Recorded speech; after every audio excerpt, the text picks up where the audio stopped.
ஆண்டவரும் உலக இரட்சகருமாகிய இயேசு கிறிஸ்துவின் இனிய நாமத்தில் யாவருக்கும் என் அன்பின் வாழ்த்துக்கள். தேவனை விசுவாசிக்கிற அனைவருக்கும் அவர்களுடைய வாழ்க்கையில் நேரிடுகின்ற ஒவ்வொரு சம்பவத்திலும், அது உயர்வானாலும் தாழ்வானாலும், இன்பமானாலும் துன்பமானாலும், நன்மையானாலும் தீமையானாலும், தேவனை விசுவாசிக்கிற அனைவரும் அவர்களுடைய வாழ்க்கையில் நேரிடுகின்ற ஒவ்வொரு காரியத்திற்கும் தேவன் ஒரு நோக்கத்துக்காகவே அனுமதிக்கிறார், செய்திருக்கிறார் என்று அறியலாம். ஆதியாகமத்தில் யோசேப்புக்கு நேரிட்ட சம்பவத்தை நாம் உதாரணமாக பார்க்கலாம். யோசேப்பு தன்னுடைய வாழ்க்கையில் தன் சொந்த சகோதரர்களால் கொடுமைப்படுத்தப்பட்டு எகிப்துக்கு போகிறவர்களிடத்தில் விற்று போட்டார்கள். ஆனால் கர்த்தர் யோசேப்போடே இருந்தார், அவன் காரிய சித்தியுள்ளவனானான் என்று ஆதியாகமம் 39:2 பார்க்கலாம். யோசேப்பின் சகோதரர்கள் மற்றும் தாய் தந்தையர் இவனை வணங்குவார்கள் என்று முன்னமே தேவன் சொப்பனம் மூலம் தெரியப்படுத்தியிருந்தார். நாட்கள் சென்றது.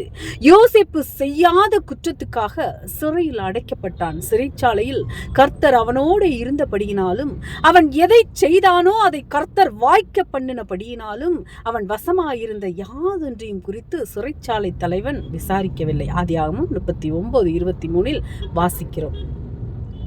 தேவன் யோசேப்புக்கு சொப்பனத்தின் அர்த்தத்தை விளக்கும் சக்தியை கொடுத்திருந்தார். அங்கு சிறைச்சாலையில் யோசேப்போடு பானபாத்திரக்காரரின் தலைவனும் சுயம்பாகிகளின் தலைவனும் அடைக்கப்பட்டனர். ஒரு நாள் அந்த இருவரும் சொப்பனம் கண்டனர். அதன் அர்த்தத்தை யோசேப்பு கூறினான். அதாவது பானபாத்திரக்காரரின் தலைவனுக்கு விடுதலையும் மீண்டும் அதே வேலையும் கிடைக்கும் எனவும், சுயம்பாகிகளின் தலைவனுக்கு மரண தண்டனையும் கிடைக்கும் என்று யோசேப்பு கூறினான். அதன்படியே ஆனது. 2 ஆண்டுகளுக்கு பின்னர் பார்வோன் ராஜா ஒரு சொப்பனம் கண்டான். இதன் அர்த்தம் என்னவாக இருக்கும் என்று கலக்கத்துடன் காணப்பட்டான். உடனே பார்வோன் ராஜா எகிப்தில் உள்ள சகல மந்திரவாதிகளையும் சகல சாஸ்திரிகளையும் அழைப்பித்து அவர்களுக்கு தன் சொப்பனத்தை சொன்னார். ஒருவராலும் அதன் அர்த்தத்தை பார்வோனுக்கு சொல்லக்கூடாமற் போயிற்று.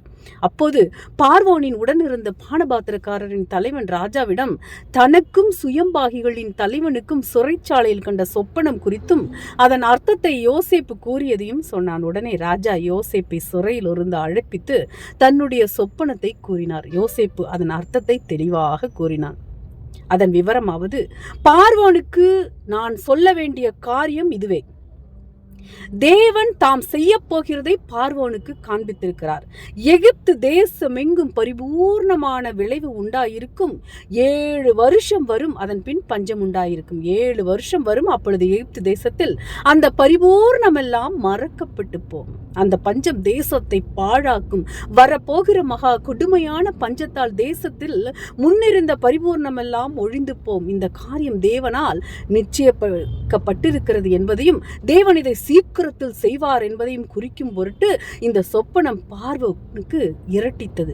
ஆகையால் விவேகமும் ஞானமும் உள்ள ஒரு மனுஷனை தேடி அவனை எகிப்து தேசத்துக்கு அதிகாரியாக பார்வோன் ஏற்படுத்துவாராக. ஆதியாகமம் 41:28-31 வரை சொல்லி முடித்தான்.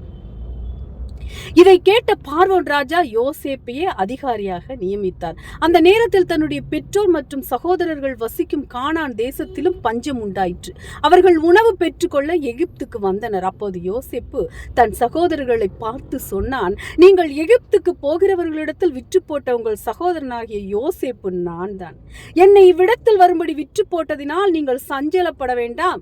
ஜீவரட்சணை செய்யும்படிக்கு தேவன் என்னை உங்களுக்கு முன்னே அனுப்பினார்.